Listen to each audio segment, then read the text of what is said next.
Hello students. So today we will start our new topic that is refraction.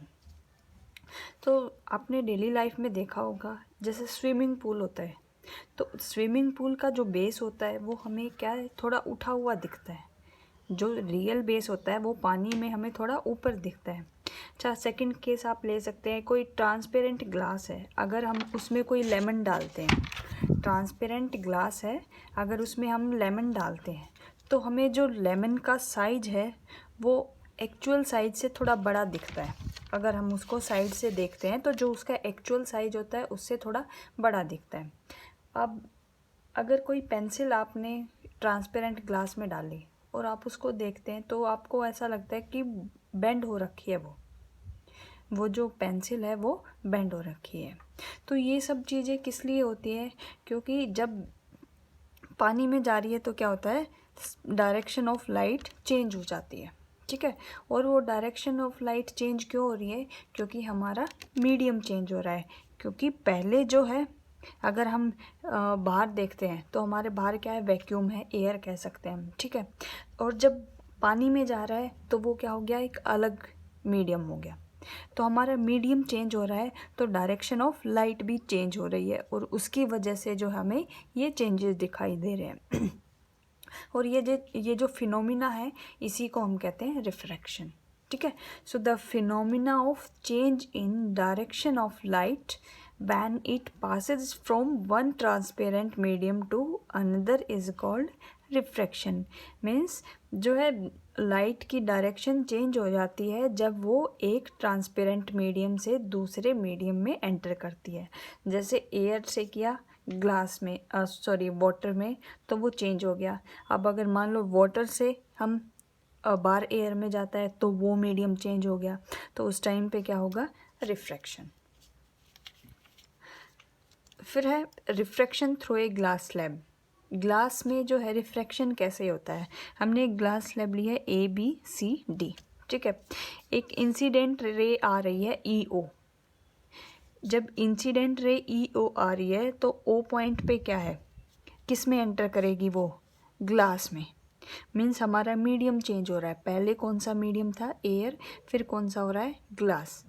तो जब ये change हो रहा है तो क्या होगा, लाइट जो है वो बेंड हो जाएगी। ठीक है, जो हमारा एयर है उसको हम बोलते हैं रेयरर मीडियम, वो होता है रेयरर मीडियम। मतलब इसका जो रिफ्रैक्टिव इंडेक्स है, अभी हम आगे पढ़ेंगे, वो इसकी बजाय कम होता है, इसलिए ये क्या होता है, रेयरर मीडियम। मीन्स इसमें जो मॉलिक्यूल्स होते हैं वो दूर दूर होते हैं, तो ये होता है रेयरर मीडियम। और जो ये हमारा ग्लास स्लैब है इसमें मॉलिक्यूल पास पास होते हैं, तो ये हमारा डेंसर मीडियम है। डेंस मीन्स घना, मीन्स मॉलिक्यूल जो है बिल्कुल पास पास होते हैं, इसलिए डेंसर मीडियम है। तो जब रेयरर मीडियम से डेंसर मीडियम में जाती है लाइट तो क्या होती है, नॉर्मल की तरफ बेंड हो जाती है। तो क्या है, अब इसको जाना था एक्चुअल ऐसे सीधी यूँ, लेकिन क्या हुआ, हमने नॉर्मल ड्रॉ किया यहाँ पे, तो वो नॉर्मल की साइड में जो है बेंड हो गई। इंसिडेंट रे आई, रिफ्रैक्ट होके नॉर्मल की साइड बेंड हो गई। तो हमारी EO क्या थी, इंसिडेंट लाइट। N डैश हमने नॉर्मल ड्रॉ किया यहाँ पे, तो जो इंसिडेंट रे के साथ एंगल बनेगा that is angle of incidence, और जो इसके साथ बनेगा रिफ्रैक्टेड रे के साथ बनेगा वो क्या होगा, एंगल ऑफ रिफ्रैक्शन। ठीक है, फिर जब ये सीधी गई, क्योंकि ये पूरा क्या था, डेंसर मीडियम था, हमारा ग्लास था। अब लेकिन जब ग्लास से बाहर जाएगी, वापस से कहाँ जा रही है, एयर में, तो अब क्या है, ये डेंसर मीडियम, और एयर क्या हो गई, रेयरर मीडियम। तो जब डेंसर मीडियम से रेयरर मीडियम में जाएगी तो क्या होगी, बेंड हो जाएगी अवे फ्रॉम द नॉर्मल। जब रेयरर से डेंसर में जाती है तो टूवर्ड्स नॉर्मल बेंड होती है, और जब डेंसर से रेयर में जाती है तो away from the normal bend हो जाती है। तो ये यहाँ पे बेंड हो गई, और जो हमारी एक्चुअल डायरेक्शन थी अब क्या होगी, उसके पैरेलल हो गई, उसके क्या हो गई, पैरेलल हो गई। तो EO हमारी क्या है, इंसिडेंट रे, O डैश हुई हमारी रिफ्रैक्टेड रे, और उसके बाद जब ये दोबारा फिर से रिफ्रैक्ट होती है दैट इज़ एमरजेंट रे, वो होती है एमरजेंट रे। और जो ये एमरजेंट रे होगी वो जो इंसिडेंट रे होनी थी उसके पैरेलल होती है। ठीक है, मीन्स आनी थी ये सीधी, लेकिन इससे क्या होगी, ये इतनी डिस्प्लेस हो गई, तो ये होता है लेटरल डिस्पर्सन। ठीक है, लेटरल डिस्पर्सन मतलब इससे डिस्प्लेस हो गई। ठीक है, तो ये होता है refraction through a glass slab, कि जब एक रेयरर मीडियम से लाइट जो है डेंसर मीडियम में जाती है तो बेंड हो जाती है टुवर्ड्स द नॉर्मल, और जब डेंसर से रेयरर में जाती है तो बेंड होती है अवे फ्रॉम द नॉर्मल। ठीक है, तो ये चीज़ें ध्यान रखना। फिर है लॉज ऑफ रिफ्रैक्शन, जैसे हमने लॉज ऑफ रिफ्लेक्शन पढ़े थे वैसे ही लॉज ऑफ रिफ्रैक्शन। फर्स्ट जो लॉ है वो दोनों का ही सेम है, उसमें क्या था, the incident ray, the reflected ray and the normal lie in the same plane.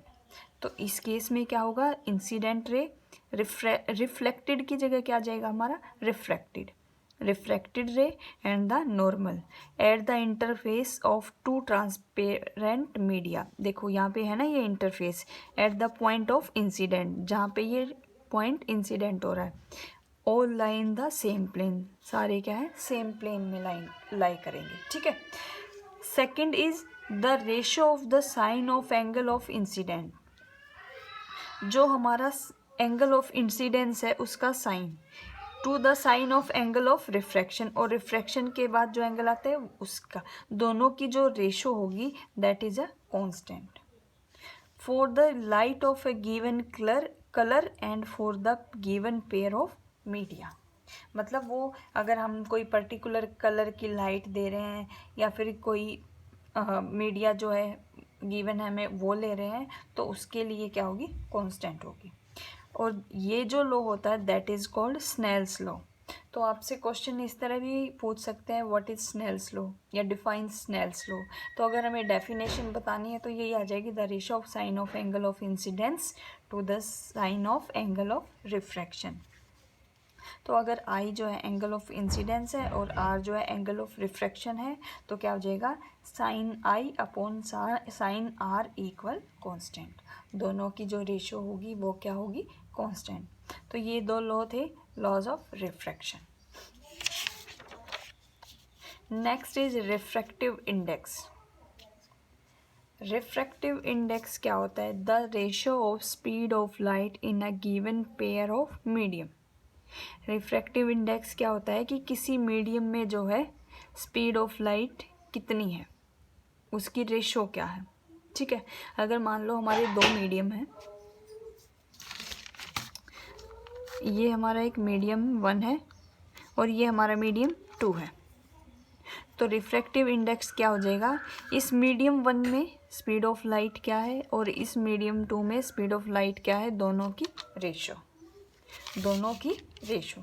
So speed of light in medium 1 divided by speed of light in medium 2, तो उसको स्पीड ऑफ लाइट को हम denote करते हैं v से, तो सो v1 bye v2 क्या होगा, refractive index speed of light in medium 1 divided by speed of light in medium 2। ठीक है, अच्छा अब हमें दो मीडियम गिवन है, मीडियम 1 एंड मीडियम 2। ठीक है, अब हम निकालते हैं n21। इसका मतलब क्या होता है, इसका मतलब है कि हम निकाल रहे रिफ्रैक्टिव इंडेक्स ऑफ मीडियम 2, जो पहले आएगा हम उसका रिफ्रैक्टिव इंडेक्स निकालते हैं with respect to the other, जो बाद में आता है उसके रिस्पेक्ट में। तो n21 का मतलब क्या हुआ, refractive index of medium 2 with respect to medium 1। और अगर 1n12 है तो क्या होगा, refractive index of medium 1 with respect to medium 2। तो n21 जो होगा वो किसके इक्वल होगा, पहले आएगा स्पीड ऑफ लाइट इन, जो ये यहाँ पे बाद वाला होगा उसकी, यानी क्या हो जाएगा v1 डिवाइडेड बाय फिर जिसका हम रिफ्रैक्टिव इंडेक्स निकाल रहे हैं वो v2। तो n21 किसके इक्वल होगा, v1 अपॉन v2। और अगर n12 निकालते हैं तो क्या होगा, N12 का मतलब क्या हुआ, हमें निकालना है refractive index of medium 1 with respect to 2। तो ऊपर कौन सा आएगा, speed of light in medium 2 divided by speed of light in medium 1। ठीक है, तो पहले जो हम लिखते हैं हम उसका रिफ्रैक्टिव इंडेक्स निकालते हैं with respect to the other. तो ये होता है हमारा रिफ्रैक्टिव इंडेक्स। इसके बाद आता है absolute refractive index. Absolute refractive index क्या होता है, अगर हम किसी मीडियम का रिफ्रैक्टिव इंडेक्स निकाल रहे हैं विद रिस्पेक्ट टू वैक्यूम या फिर एयर। अगर मान लो ग्लास का निकाल रहे हैं एयर के कंपैरिजन में, या फिर केरोसिन का निकाल रहे हैं एयर के कंपैरिजन में, तो वो क्या होता है, absolute refractive index, speed of light in air divided by speed of light in medium. ठीक है, तो speed of light in air को हम लिखते हैं सी से और मीडियम के लिए v। तो हमारा फॉर्मूला क्या हो जाएगा, n = c/v।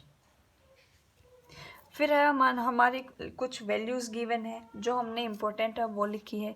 सबसे पहले है रिफ्रैक्टिव इंडेक्स ऑफ वाटर जो होता है वो होता है 1.33 1.33, और ग्लास का होता है 1.52, और सबसे ज़्यादा जो रिफ्रैक्टिव इंडेक्स होता है वो होता है डायमंड का, सबसे ज़्यादा होता है डायमंड का, दैट इज़ 2.42।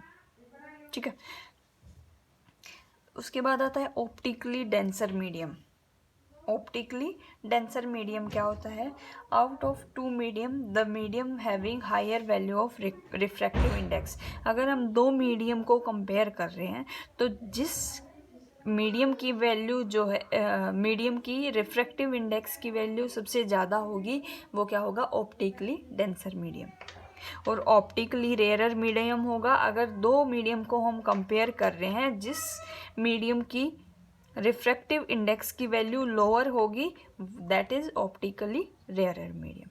मतलब जिसकी रिफ्रैक्टिव इंडेक्स की वैल्यू कम होगी that is optically rarer medium, और जिसकी ज़्यादा होगी that is optically denser medium. तो ये हमारा था रिफ्रैक्टिव इंडेक्स। उसके बाद आता है स्फेरिकल लेंस। जैसे हमारे स्फेरिकल मिरर थे उसी तरह से स्फेरिकल लेंसेज। जो स्फेरिकल लेंस हैं वो भी टू टाइप के होते थे, हमारे मिरर भी टू टाइप में थे, कनकेव मिरर, कन्वेक्स मिरर। ऐसे ही convex lens and concave lens. जो कन्वेक्स लेंस होता है वो होता है ऐसे स्फेरिकल, स्पेयर से बना होता है। ठीक है, स्पेयर का पार्ट ये होता है। ठीक है, ये शेप होती है कन्वेक्स लेंस की। जो इसकी प्रॉपर्टी होती है कन्वेक्स लेंस की क्या होती है कि कॉर्नर से थिन होता है, कॉर्नर पे पतला होता है और सेंटर से थिक होता है। और जो होता है कन्वेक्स लेंस होता है वो कन्वर्जिंग होता है, मतलब पूरी लाइट को एक जगह पे फोकस करता है। लेकिन देखो हमने मिरर में पढ़ा था कन्वेक्स मिरर क्या होता था, डाइवर्जिंग, वो क्या करता था लाइट को डाइवर्ज। लेकिन कन्वेक्स क्या करता है कन्वर्ज। तो इस चीज़ में पजल मत होना, कन्वेक्स मिरर जो है वो डाइवर्जिंग होता है बट कन्वेक्स लेंस क्या होता है, कन्वर्जिंग। फिर है कनकेव लेंस। अब इसका उल्टा होता है कन्वेक्स लेंस का। ये कन्वेक्स लेंस जो था हमारा वो कॉर्नर से थिन होता था, लेकिन कनकेव लेंस क्या है, कॉर्नर पे थिक होता है। ये सेंटर पे थिक था, ये सेंटर पे थिन होता है। कन्वेक्स लेंस जो है वो कन्वर्जिंग होता है बट कनकेव लेंस क्या होता है, डाइवर्जिंग। ये लाइट को डाइवर्ज करता है। जैसे हमारा कनकेव मिरर जो था वो क्या था, converging mirror, but concave lens क्या होगा, डाइवर्जिंग। मतलब दोनों क्या है, उल्टे हैं मिरर और लेंस में। ठीक है, ये कुछ दो क्वेश्चन है हमारे रिफ्रैक्टिव इंडेक्स पे। A ray of light travelling in air enters optically into water. जो लाइट है वो एयर से वाटर में एंटर करती है। Does the light ray bend towards the normal और अवे फ्रॉम द नॉर्मल।